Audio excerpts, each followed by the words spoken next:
Hello, this is Justin Williams with the Wolfpacker podcast. I'm joined today, as always, by editor of the wolfpacker.com and fellow co-host Matt Carter.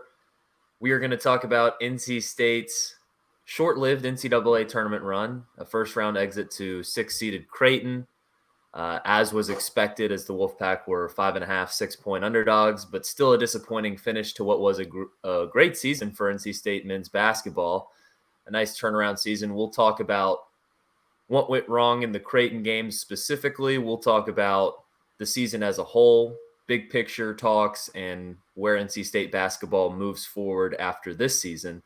But before we do all that, some quick reminders for the listeners and viewers at home. Please subscribe, rate, and review this podcast wherever you listen to us: Apple, Spotify, Google Play. Plus, you can always watch us on our YouTube channel, where you should subscribe to our YouTube channel if you haven't already. I think we are at 2,000 followers, if not very, very close. So appreciate you guys that heeded the call on the last podcast. But if you're watching us on YouTube, please like this video, drop a comment as well. All those things help us out tremendously to reach other Wolfpack fans like you. Also, head over to thewolfpacker.com. Take advantage of a special deal going on right now. For $29.99, you can get premium subscription to thewolfpacker.com as part of the On3 network through the end of August 2023. So that's better part of about 5.5 months there, roughly 50% savings, because it's normally about $10 a month to be a premium subscriber of thewolfpacker.com. So head over there now and take advantage of that deal. Obviously, we've still got summer sports to conclude. We're going to have baseball season, and summer is really when football starts to get ramped up. So head over to thewolfpacker.com. They've always got recruiting is 24/7, 365. So there's always football recruiting information going on. Plus, as we're going to mention here in just a few minutes, it's about to be basketball silly season. If you're intrigued of where NC State is going to go from here next season, it all starts in the transfer portal. So you can take yourself back to last year when Jarkel Joyner decided to come to NC State, when DJ Burns decided to come to NC State, when Jack Clark decided to come to NC State. Well, had you been a wolfpacker.com subscriber back then, you would have had all the intel on all these guys making their commitments and what type of impact they could possibly have in the upcoming season. So this is when the season starts for college basketball now, is the end of the NCAA tournament, and that's why you need to be a member of the wolfpacker.com. So head over there now, $29.99 through the end of August 2023. Last but not least, head over to rogueshop.com. That's ROGUE shop.com for your premium cannabis, CBD, Delta 8, and Delta 9 goods. They've got all kinds of great merchandise, whether it's cannabis itself, tinctures, oils, cartridges, edibles, really any type of medium for marijuana consumption. They have it at your convenience. And these are great premium products meant to help you with some of the things that we experience in life, such as stress and anxiety, chronic pain and inflammation, maybe trouble sleeping at night. Well, this is a natural way to help some of those remedies. This is a company founded by a husband and wife. The husband is a disabled veteran that was turned on to these natural products, and it helped his life so much so that he wanted to start this company and share it with the good folks like you. So head over to rogueshop.com, ROGUE shop.com. Great products, proud sponsors of the Wolfpacker podcast, and you can support us by supporting them over at rogueshop.com, ROGUE shop.com. All right, Matt. I feel like the best way to open up this podcast is this is the first time you and I have talked to each other since NC State's loss to Creighton on Friday in Denver in the first round, or rather the round of 64 in the NCAA tournament. We can't call it the first round anymore, Matt. But yeah, I guess we should just start with talking about this game, and then we'll get into the bigger picture stuff later. But I'll start off by saying I got to tip my cap to NC State's effort and fight in this game. Obviously we wanted to see NC State win this game. I would have loved to see NC State have a chance at Baylor and maybe get a chance to go to the Sweet 16. We were all hoping for that outcome. But at the end of the day, in a tournament so random like the NCAA tournament, all you can ask for from your team is to show the fight and, don't leave the game feeling like you left anything on the court. And I don't think NC State can say it left anything on the court, especially behind Terquavion Smith's 30-point effort. And at the end of the day, Creighton was a terrible matchup for NC State because, NC State just didn't have anybody to match up with Kalkbrenner, the 7'1" big man who dropped 30 plus points, 10 plus rebounds, was a pest on defense all night. And it's just straight up bad matchup. NC State did not have a healthy front court to match up with Creighton's. Yeah. It seemed like the kryptonite to NC State was kind of found out late in the year. With Clemson had PJ Hall, Creighton has Kalkbrenner. They're both really tall, skilled, big guys. And they both had a lot of success against NC State. So clearly, having a big guy that had the ability to take advantage of, we all love DJ Burns. We all hope DJ Burns comes back, not only for NC State's sake, just because he's just a great kid, but defense was a bit of a liability, and it showed up against the really skilled offensive players. What hurts about the game, Creighton really struggled shooting threes. They made their first three-pointer and then didn't make another one until the backbreaker that came with like maybe 2-3 minutes left. Or maybe they made only one in between. They made one in between. Huh? They were ice cold from three compared to how they normally shoot the ball. Yeah, you saw what they did against Baylor. Yep. They were lights out. Yep.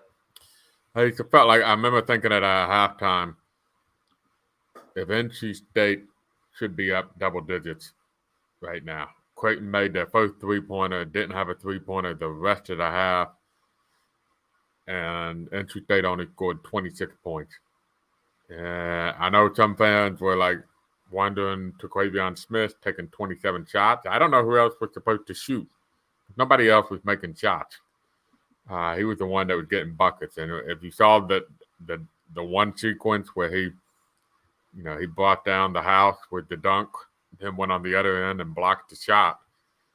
That was high level Terquavion Smith. There was a window in the first half and the opening of the second half for NC State to really have control of the basketball game. And it would have taken Kalkbrenner out because Creighton would have had to start shooting a little bit more to get back in it. And it just, for whatever reason, it was one of those days where the shots just weren't falling. Well, NC State they started that game ice cold. Would it take about 4 minutes? NC State, I guess, had a bucket right before that first under 16 timeout, but it felt like NC State missed its first 7 or 8 shots. It was, my girlfriend was trying to work from home while I was watching the game on the couch. We've got a 1-bedroom apartment, and our living room area is a shared space for her, work from home setup in our living.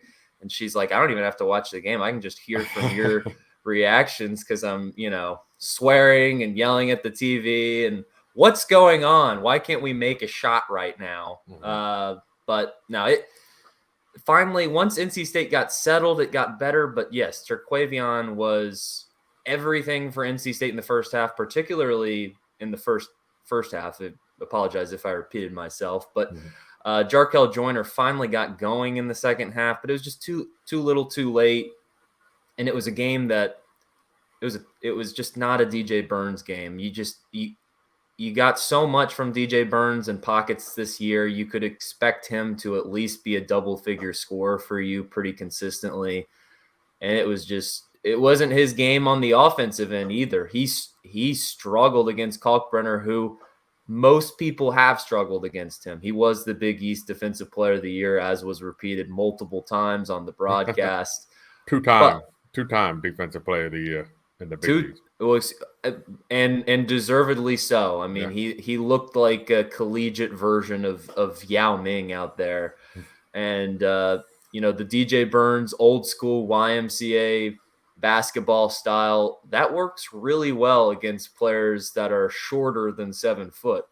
Once he gets matched up with somebody that's about 4 or 5 inches taller than DJ, it becomes an issue. And then the foul trouble, I appreciate the TV announcer at one point saying that's a reputation foul, because I think, his reputation for being a little bit, I don't know what the right word is, foul trouble prone.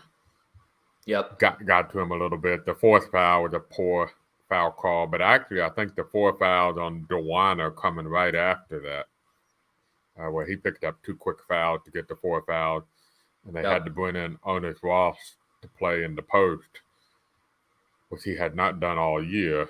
That was when Creighton really started to warm up and get on the run. So the fact that both Burns and DeWine had 4 fouls with about 15, 16 minutes to go in the game. I remember they had just come out of the second half and taken a 7-point lead over Creighton. That's right. And then both bigs get in foul trouble. I do want to ask you a question, because I'm going to make you feel old, since you do that to me all the time. Okay. How many of the young kids today do you think know who Yao Ming is? How many of the young kids? I don't know. I mean, I guess he's kind of like, when you think of players of that era that maybe the kids would know, they'd probably know Allen Iverson. They'd probably know Kobe Bryant. They probably don't know T-Mac, Tracy McGrady. They don't know how good that Houston Rockets squad was back in the early 2000s with Steve Francis as well. But yes, if you don't know, kids, go look it up. Yao Ming, Chinese basketball sensation. He's the best Chinese basketball player ever, and he's 7'6". Made Shaq look small on the court. So yeah, I guess that was maybe where I had my vision, because growing up playing NBA Live 2004, always used to pick the Houston Rockets as my team head to head against Shaq. So DJ Burns, Kalkbrenner, not quite the same, but maybe a minor league collegiate version of Shaq versus Yao Ming. Although DJ Burns has some strides to make if he wants to be compared to Shaq on the defensive end. Yeah, and that ultimately, the inability to defend the post is what you mentioned. That's just what screwed NC State in this game. They were close, though. I do want to finish. I'll close my thought on this. It was 2.5 minutes to go. Creighton's up by 3 points. Jack Clark, they're late in the shot clock. Creighton's been very patient, trying to shorten the game up. And Jack Clark gets in the passing lane and knocks the pass away. He wins the foot. It's an easy foot race to win to the basketball. The only question is does he get to it before it goes out of bounds? And can he get to it before he goes out of bounds? And if he does, he's got a breakaway dunk, and it's a 1-point game. As it is, he barely steps out of bounds. Yep. And there's about 2 seconds left on the shot clock. And at that point, Creighton had made 2 threes all game, one of which was by Kalkbrenner, of all people, his 6th made 3 of the year. Well, you knew he was going to make one. As much as he was cooking down low, it was a matter of time before he had one from the top of the key. But I know what was coming next. Yeah. So instead of being a 1-point game with 2.5 minutes to go and you're all fired up, you've been rallying. You had the back-to-back threes. You had the huge dunk from Taquavion Smith. Now you get another dunk from Jack Clark. Energy's on your side. Mojo's on your side. Instead, he's out of bounds. And then on the inbound play, which after the game, Greg McDermott said it was the first time they called that play all year. I think it was Shireman. Yep, Baylor Shireman. It's a tough 3-pointer to beat the shot clock. And instead of what I just described, it's a 6-point game. And NC State got possession with less than 2.5 minutes to go. So it really was a game of inches, almost, for NC State. Tough 3-pointer might be an understatement. That was one where you just throw your hands up and say, credit to Creighton for having a dude that can make a shot like that. I mean, NC State couldn't have done anything better defensively. You got to tip your cap to Jack Clark for the hustle, and he just, lost control. It's just, like you said, a game of inches. I thought you brought up a great point, Matt. I thought this game flipped when DJ Burns picked up his fourth foul on what I thought was the worst call on him. And that was another question going into this game. How were non-ACC officials going to officiate NC State? And they probably would have been better off had they gotten the officials that officiated the Duke-Tennessee game, they just Duke-Tennessee was practically a football game out there. Tennessee was able to physically dominate Duke. Now, if NC State had those officials, I think we might be talking about NC State in the Sweet 16 because NC State would have been able to out physical Creighton a little bit more. But there were a lot of touch fouls called in this game. You know how you can tell? Because Creighton also got into foul trouble at times, and Creighton never got into foul trouble this year. So they weren't letting them play. I think they called it evenly on both sides, but if they're not going to let them bang a little bit down low, that's not advantage. That was not an advantage for this NC State team. This NC State team played its best when the officials let them play. Kind of like that first Duke game, Matt, when NC State was able to be very aggressive on defense against Duke, and PNC Arena jumped out to an early lead. Like NC State was almost the opposite of Duke. Duke didn't want to play those physical games. They wanted to kind of just, be able to get to the free throw line at will, just like UNC wanted to be able to get to the free throw line at will. NC State didn't rely on getting to the free throw line. They're a team that had to rely on making shots in half-court sets and transition and actually making field goals, and it just too little too late. But let's transition to big picture here and kind of my thought leaving that game. It always sucks to lose in the NCAA tournament, especially when it's been so long since NC State has been in the NCAA tournament. But I don't know how you felt, Matt, leaving this game, but I just kind of had this sense of I wasn't beat up about it too long. I thought, the better team won. If you look at Creighton, Creighton didn't have Kalkbrenner for a good chunk of this season. Had Creighton had Kalkbrenner for that chunk of the season, this is probably more like a 3 or a 4 seed. This is like a top 15 squad. Creighton is kind of a pseudo pro team in the way they, that starting lineup of theirs is very, very strong. It's hard to find a weakness in it. And I was just appreciative of NC State's effort. We got the magical March moment from Terquavion throwing down that left-hander over Kalkbrenner. That's gonna be a March memory for NC State. Here on out, like that's a new March memory. And had that Jarkel Joyner 3 in transition gone in after that block on the other end Terquavion had, it would have been a tie ball game with about 5 or 6 minutes to play. So yeah, I'm gonna real quick on that Jarkel Joyner 3.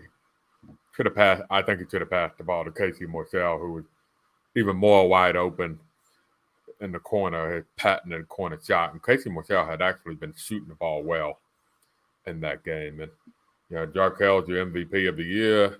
So he certainly made big shot after big shot, but Morcell and Smith were your two shot makers in this game. So little sidebar on that shot, on that play, but I don't disagree. But I'm going to kind of hit on the critics a little bit because I agree with you. This was a fun season for NC State basketball, and I saw a lot of people coming out after the game on our message board, on social media. I feel like a lot of our threads on the message board turns into talk about Kevin Keats this and Kevin Keats that, and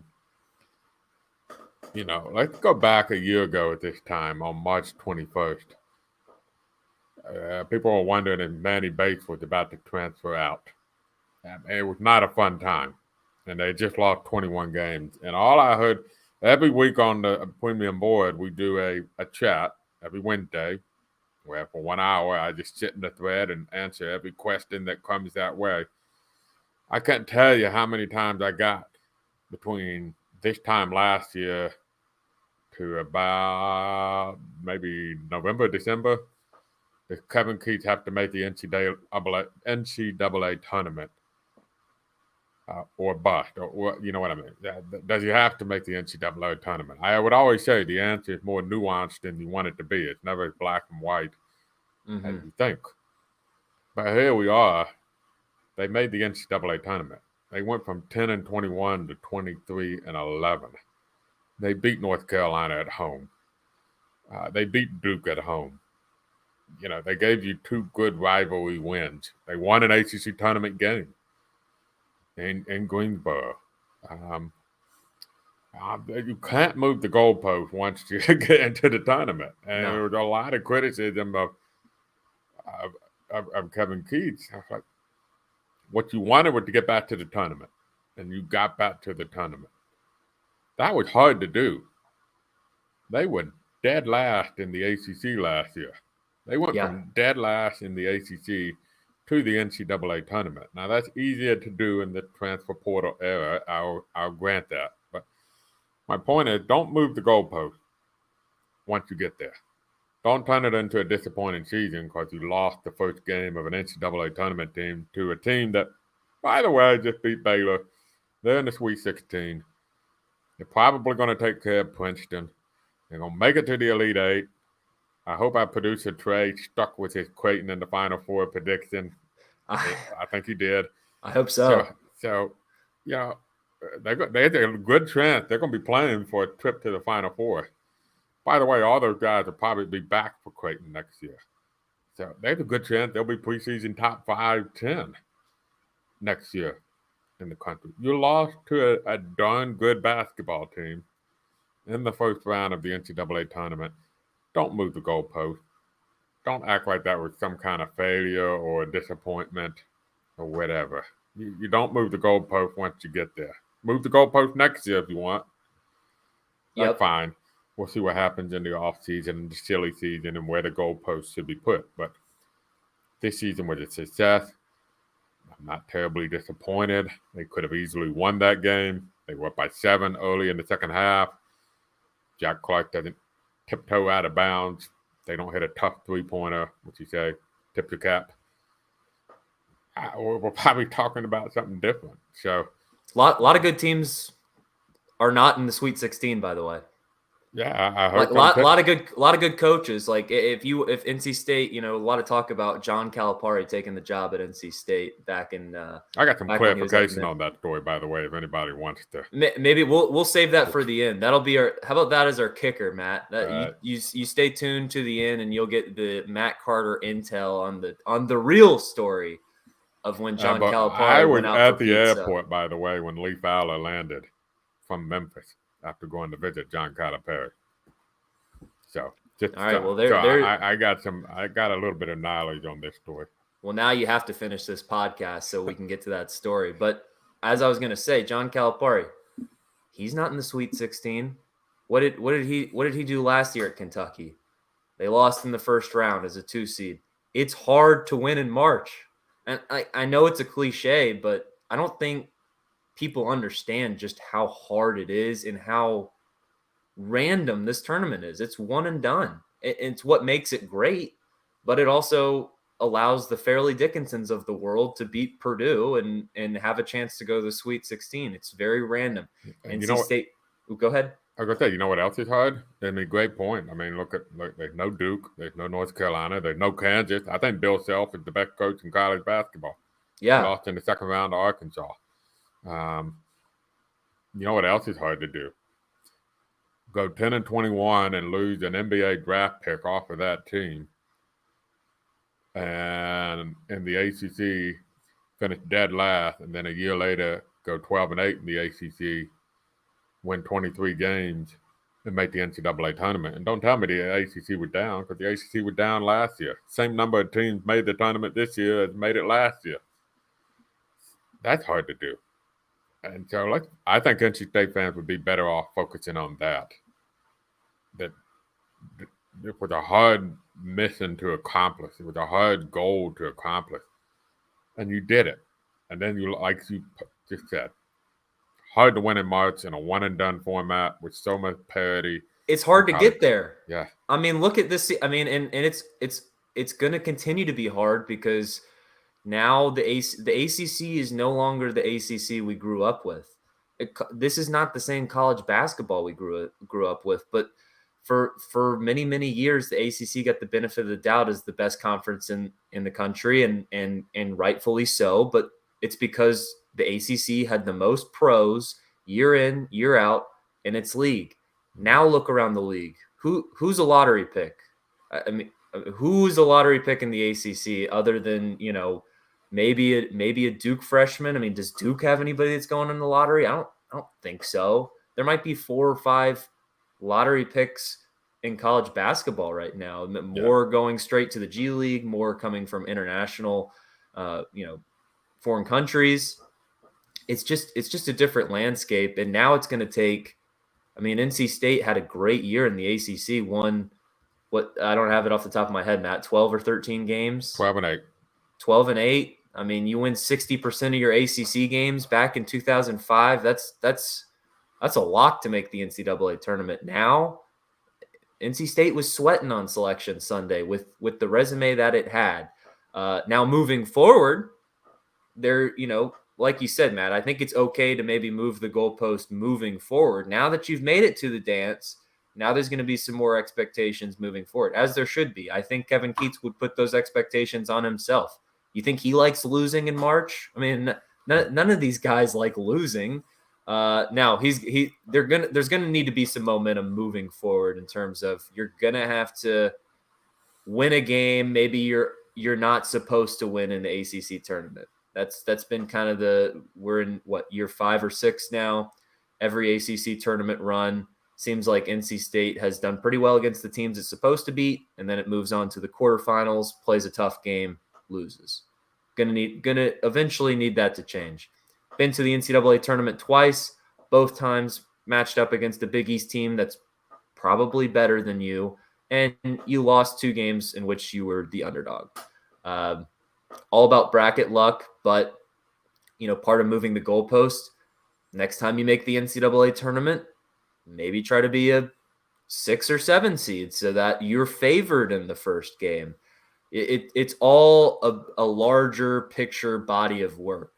But if you don't leave this year feeling optimistic about the future, I don't know what to tell you. Like, I really just don't know what to tell you, because just look around. It's not a magical. It's all about getting the right players. And for Kevin Keatts to have the success that he found in the portal this offseason and has historically, you just got to have confidence that he's going to find a way to get over the hump in this new modern era of college basketball.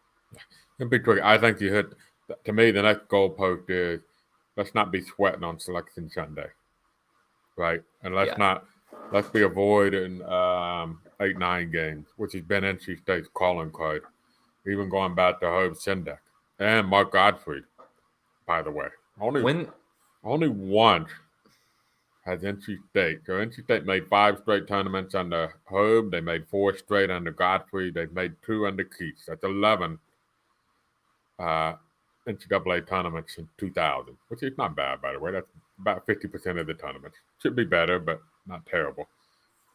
Only once out of those 11 times, if I recall right, has NC State either not been in the 7, 10, 8, 9 game, or they were the 11 or 12 seed playing a 6 or 5. So basically only once were they seeded above 7th in those 11 NCAA tournaments. And that was Herb Sendek's one really good team he had. They were 3 seed, and then really should have been in the Sweet 16. They got a horrible intentional foul call on Marcus Melvin late, and what should have been a win over Vanderbilt. But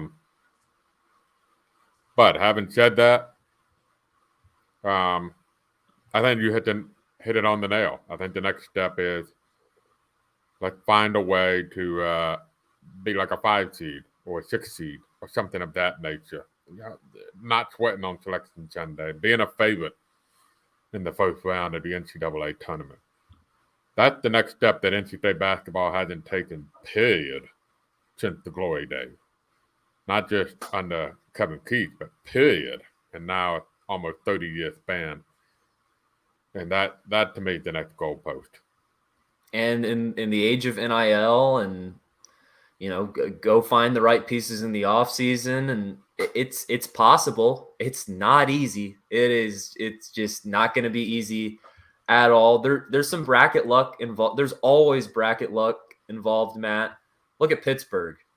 NC State would have been better off being in the first four in Pittsburgh's shoes than it was as the 11 seed, guaranteed to be. And I know that's not what people wanted on Selection Sunday. I would have been upset if NC State had to go to Dayton. I would rather NC State had the guarantee to just play on Friday. But with the benefit of hindsight, you look at Pittsburgh's path. They beat a Mississippi State team that's a mid-tier SEC squad. Yeah, would have been also an interesting angle to see NC State face its former player in Shaquille Moore, who unfortunately missed the game-winning shot in that game that would have sent Mississippi State to the round of 64. But then Pittsburgh gets an Iowa State team that absolutely limped into the postseason. Iowa State scores 41 points on Pittsburgh. Pitt had to score 60 points and 59 points to advance to the round of 32. Lost to a better Xavier team who was definitely the better team than Pittsburgh. But I mean, what are you gonna say? Pittsburgh had a better year than NC State just because it advanced to the round of 32? No, it had bracket luck. Like, straight up. Unfortunately, nobody remembers that stuff, right? And then Pittsburgh had the bad luck of getting Xavier on a hot afternoon on Sunday, and that runs across the board. Yeah, Tennessee was probably the worst possible matchup for Duke. And then you add to it that the referee, it wasn't, no blood, no harm. There was no broken bones, no harm in that game. And that's just that part of the luck of it. And look, luck is going to play a role in what happens in the offseason. Yep. You don't know. You don't know how these transfers are going to work out. I happen to think the ACC is in a sneaky position, by the way, to take a pretty big step forward next year, depending on what happens at other schools. But I think with the NIL and I think a kind of a renewed focus from some of these ACC teams that they've kind of learned some lessons on the fly of what this new era is, and taking the cues from the Big 12 and the SEC and what they're doing, and hopefully learning a lesson about scheduling. I will pull my hair out if I see some of these schedules again next year from ACC teams. And I respectfully include NC State in that. Let's get some better schedules in. You have got to create more value for yourself in the non-conference play, period. Well, the ACC coaches are scheduling their non-conference slate like it's 2005. Yeah. It's not. It's 2023 now. I mean, unless you think you can definitely go win 14 games in league play, you better have some tough games in the non-conference slate. And it screwed the dynamic all season too. I mean, you can't sit here and tell me that the ACC was worse than the Pac-12, was worse than the Mountain West or the Big Ten. I mean, every year the Big Ten. We go through this every year with the Big Ten. They get 9-10 teams in the NCAA tournament. How many are around for the second weekend? One. Yeah. It was a 7 seed, just because they have a Hall of Fame coach in Tom Izzo that always finds the secret sauce to get, make a run at the right time in March. And Michigan State's technically favored against Kansas State, but I would not. I mean, speaking of good games on Sunday, Kansas State's guard play. Woo! There was some lights out play in Greensboro. But, yeah, I mean, the ACC is still a solid conference. I think the Big 12 is definitely the best conference in college basketball at the time. That will probably shift when the SEC picks up Texas and Oklahoma. SEC's right there with it because they're able to recruit some of the best coaching talent with their budgets. But the ACC's right there. It's no longer the best conference in college basketball, and it probably won't be for years to come. Yeah, to your point, that's why you have to schedule better. You have to schedule to add value to who you are, and by the way, produce. don't lose all those games. Carolina had a great schedule, awesome schedule. They didn't win any of those games, so at least win a couple of them too. Don't fall flat on your face. And then, but you made a great point. This isn't 2005 anymore. You can't bank on the ACC just giving you a bunch of great games because. How bad was Louisville this year? How bad was Notre Dame this year? How bad was Florida State this year? How bad was Georgia Tech for most of the year? How bad was Boston College to start the year? And it was just, and so they had no value at all. All that said, it's still BS that Miami was a quad 2 home win. Even more so when they upset Houston. You're calling it, huh?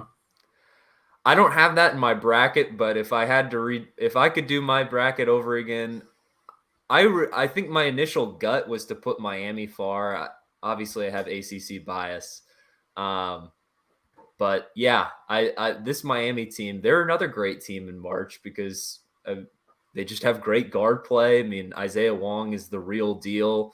Isaiah Wong is what happens when you have top tier talent that stays in college. And allows himself to develop his game. I mean, Terquavion Smith probably has as much, if not more, just overall talent than Isaiah Wong, but Isaiah Wong has the experience. He had the wherewithal to know when to take the shots, when to pass the ball. And Terquavion got a lot better at that this season. But as the year went along and towards the end of the year and the going got tough, Terquavion became a volume shooter again, and 27 shot, you'll take the 32 points.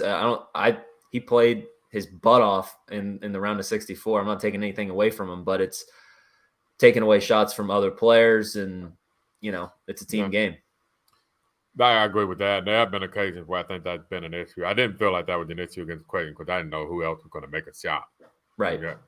Joyner was off, Clark was off, Bones was on the bench, and when he was in, he wasn't shooting over Kalkbrenner.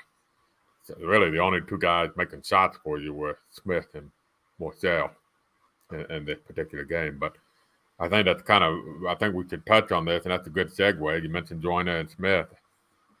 Where do you think NC State's got to go for the portal? Let's say you got, making up a number here. In your war chest.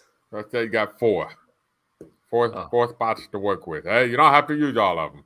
Oh, okay. I thought you were gonna come up with a war chest number of here's our NIL budget this offseason. But we don't have to get into the specifics of that, but it is that is the reality of the situation in 2023.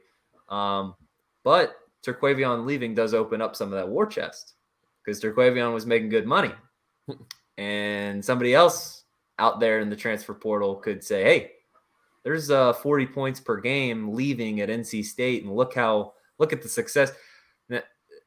Why this year was so crucial is because now Kevin Keats is going to have this as a case study of if you come to NC State and you play under me, you can shine just like Jarkel Joyner did. You can shine just like DJ Burns did. And Jack Clark, I mean, if he stays healthy, I mean, he's another success story out of the transfer portal. Or even a guy like Casey Morsell. Now, I don't think they're going to go look for the Casey Morsells of the world. I would suggest avoiding players that, averaged 2-3 points a game, even if they played in the ACC or the SEC, because you saw with Morsell, it took him a year to get to the point where he was this season. The transfer portal, you're probably not looking for development cases. You're probably looking for who's going to help me next season. But where does NC State look?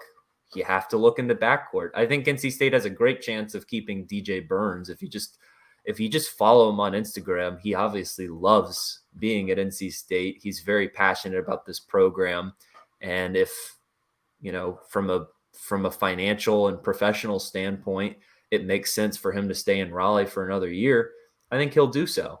Another thing to watch is Dusan Mahorcic. I think there's a reason we didn't see him towards the end of the year. I know they're going to try to get him a waiver for this season as an injury claim. By the way, if NC State has Mahorcic in this Creighton game, it makes a big difference. makes a huge difference. I don't think Kalkbrenner goes for 30 plus against Mahorcic. He was just NC State's best defensive big this season, and NC State didn't have him for most of the important part of the year. Does he come back? Maybe. In which case, you're looking pretty good at the center position. Can you get Jack Clark to come back? I think he's the perfect for this offense, and provides great length and rebounding ability on the defensive end. NC State's got a great supporting cast. They got to go get a star. They got to go find stars to replace Terquavion and Jarkel Joyner. But the good news is they have, you don't have to look so far in the past to realize why somebody would want to come to NC State and come play in Kevin Keats's backcourt. I agree. I think they have to find they do need to find a point guard. I think is the most important aspect of it. They need to find a point guard. We've been putting transfer portal updates. It's the son of a former NC State player who had a pretty good year at a mid-major on the smaller side. I'm not going to give away his name. You can pay for it if you want to figure out who his name is. Fun fact: he used to play AU basketball with this young man. Yeah. He was on the team below me age-wise, but has always been an undersized guard. Always been an undersized guard, but man, is he crafty. Yeah. And he confirmed to us that he's been talking to NC State. I don't know. Look, at this time of the year, you see a lot of these lists. So-and-so has been contacted by. Yeah, that doesn't mean you're being seriously recruited. But I do think you need – the priority for me would be point guard and a taller wing. I think the lack of height on the wing position hurt NC State a little bit this year. If you get Morcell back, if you could get a point guard and like a 6'6", 6'7" wing who can shoot, I think you're in a good spot. And you got all these other X factors, but you don't have to use all four. Like I gave 4. I don't necessarily think you have to use all 4. I think Kevin Keats will, if it's that many. But yeah, that kind of where I think priority 1 and 2 should be point guard and a taller wing, taller guard, whatever you want to say. And then you have to kind of see who else comes back. It's going to be hard to get let's say Burns and Mahorcic. I'm not breaking news here. We've been talking about it on the premium board. I think there is a possibility Mahorcic may try for a waiver. I think Boo Corrigan was quoted about that. Somebody told me at least. So that's a possibility. If you do that, you got to remember the guys in transfer portal. You don't get depth in the transfer portal. If you get starters, guys aren't going to come to you to be a complimentary performer unless they got very few other options, right? Yeah, most guys are coming to you. Jarkel Joyner came to NC State because he knew he could be the starting point guard. If there was another point guard on the team, Jarkel Joyner was not coming to NC State. And there were some guys who didn't come to NC State because Jarkel Joyner beat them to the punch. And they started thinking, I know I could start, but you got Joyner and Smith. They're going to shoot a lot. And you also got Casey Morcell. That's too crowded for me. So you got that kind of element. So, but I think point guard and a taller wing are my 2 priorities in the portal. Point guard is 1A, 1B, 1C. You're not going to go find another Terquavion Smith out there. I mean, it just fortunate that NC State recruited him when he was 15 years old. Loves NC State. You were fortunate to get him back this season.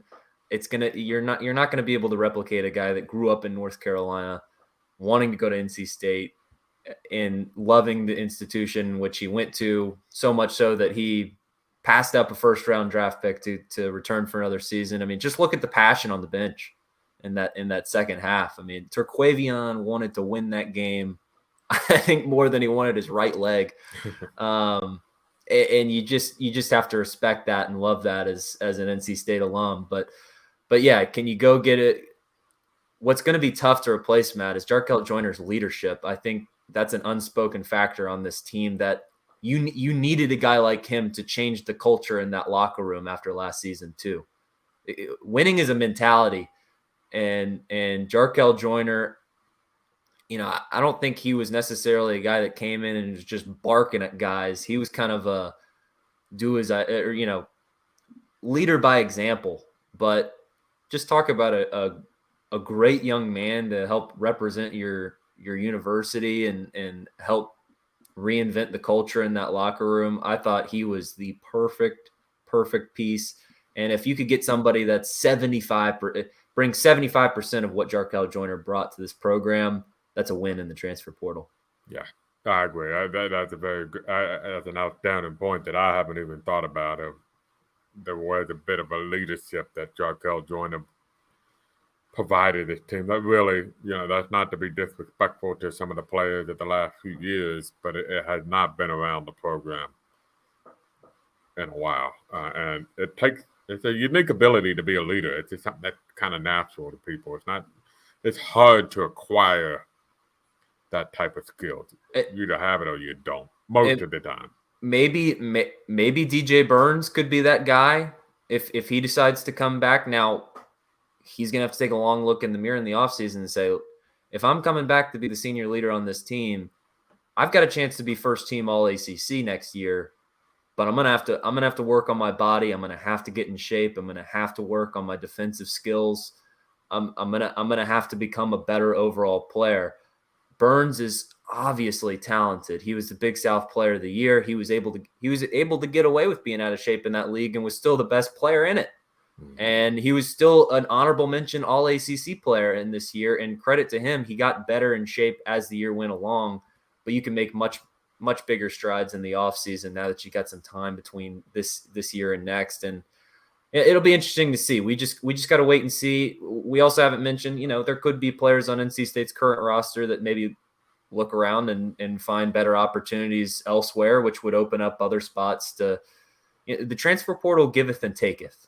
So just, don't be surprised to see anything. Don't overreact to anything in the transfer portal. If somebody leaves, if somebody commits, it doesn't mean anything. It just means that this is what the roster is going to look like next year. And I don't think NC State's going to lose anybody super, super valuable in the portal necessarily. Well, I mean, they're losing their two most valuable pieces to the draft and eligibility. So, we should clarify, Quavion hasn't officially said that, but that is the. I mean, come on. That is the assumption. Yes. I'd love to be wrong. I mean, if he wants to come back for a third year, great. That would be awesome. But I'm not expecting that. It seems like a 32-point performance in which you threw down a left-handed hammer that was retweeted thousands of times on Twitter. That's probably a good way to wrap up your NC State career. But we're all just speculating at this point. I think NC State has plenty of optimism moving forward. If this was a referendum year on Kevin Keatts, he did what he had to do. Make the NCAA tournament, win 12 games in the ACC, get NC State back to a 21 caliber team. And now there's no more rebuilding years in college basketball, Matt. Not with this formula. You just got to restock, reload, and get ready for the next year now with the transfer portal. Yep, that's the reality of it, for better or worse. I'm in the crowd. It's probably not.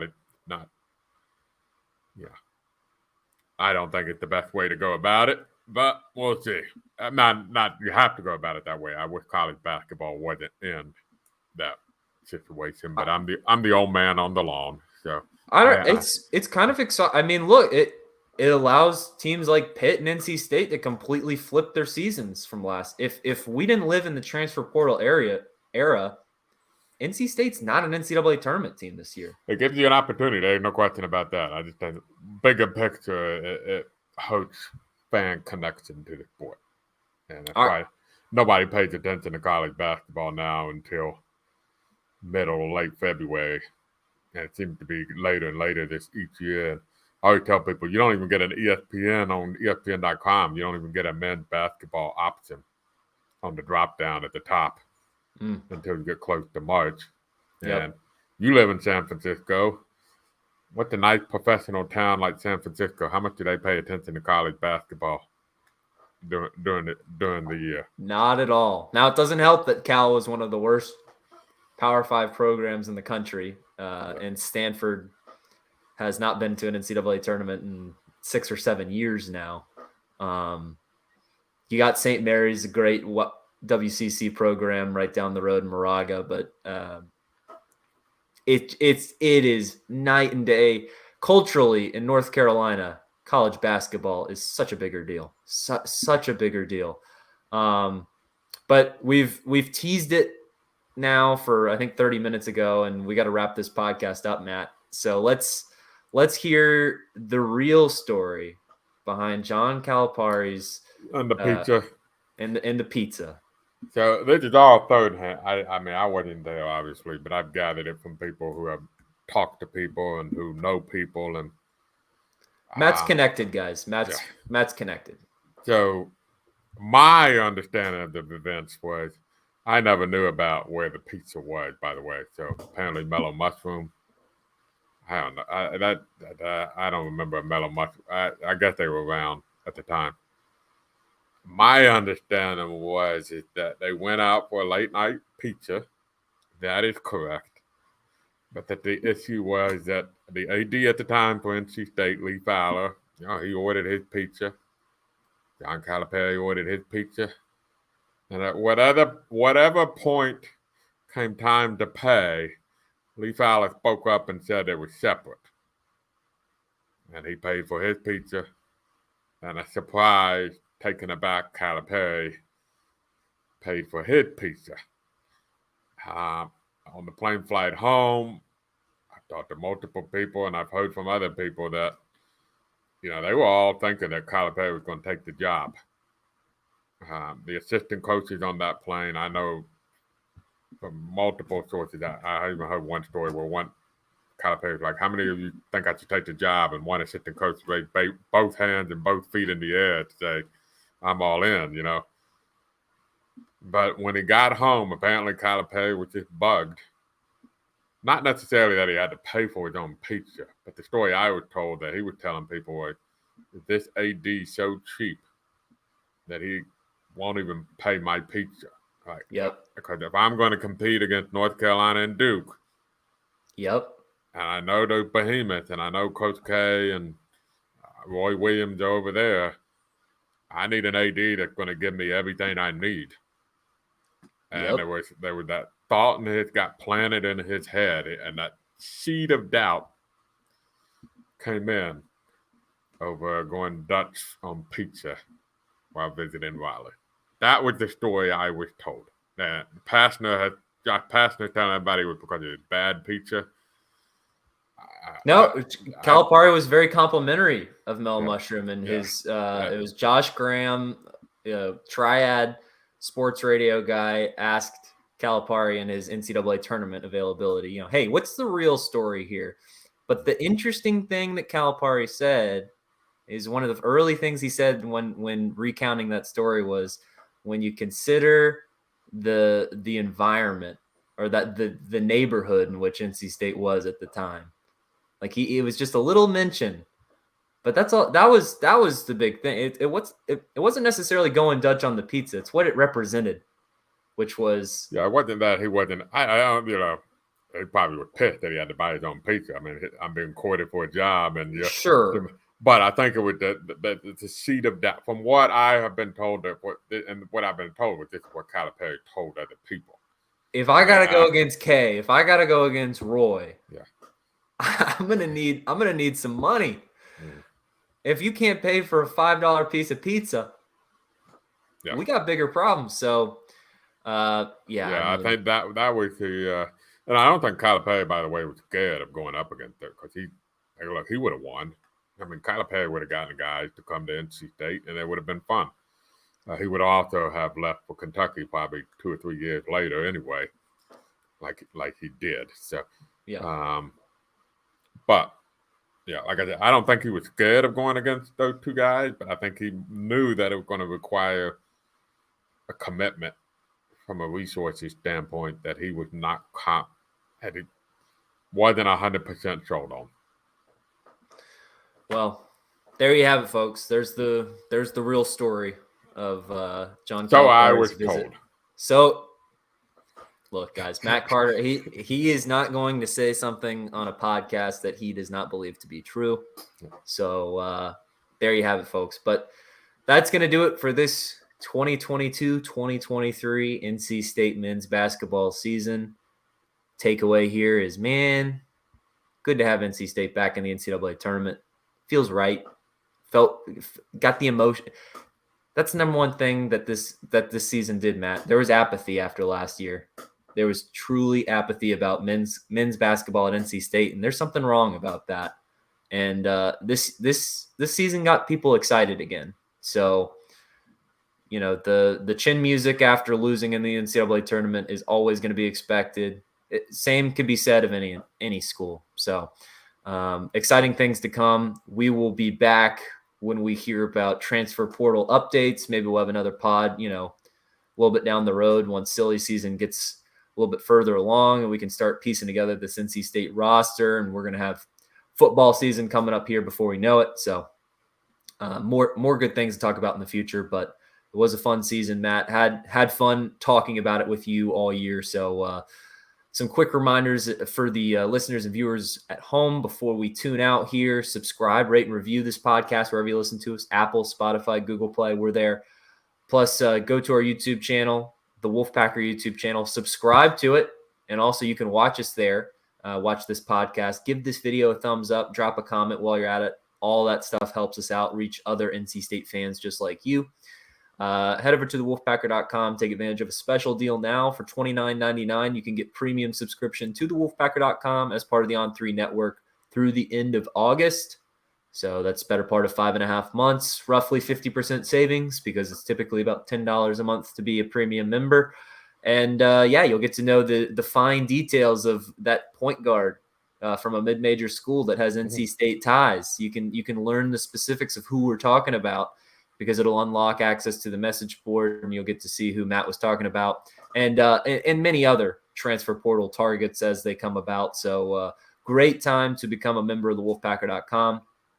Also head over to rogueshop.com. That's ROGUE shop.com for all of your premium cannabis, CBD, Delta 8, Delta 9 goods. They've got cannabis itself, cartridges, oils, tinctures, edibles, lotions, all kinds of great stuff for you to get your Delta 8, Delta 9 CBD, all natural, great things to help you with, you know, some of your symptoms such as anxiety and stress, chronic pain, inflammation, trouble sleeping at night, just natural ways to help with some of those symptoms. And it's a small business run by a husband and wife. The husband's a former disabled veteran that was turned on to these natural products when he suffered some of those symptoms, and it helped him out so much so that it became a passion of his. He started this business, rogueshop.com, to share it with the good folks like you. So proud supporters of the Wolfpacker podcast. You can support us by supporting them. Head over to rogueshop.com. That's ROGUE shop.com. Follow us on social media at the Wolfpacker on Twitter. You can follow me personally at Justin H. Will on Twitter, and give us a like on Facebook, NC State Wolfpack on the wolfpacker.com. So for Matt Carter, this is Justin Williams, and this has been the Wolfpacker Podcast.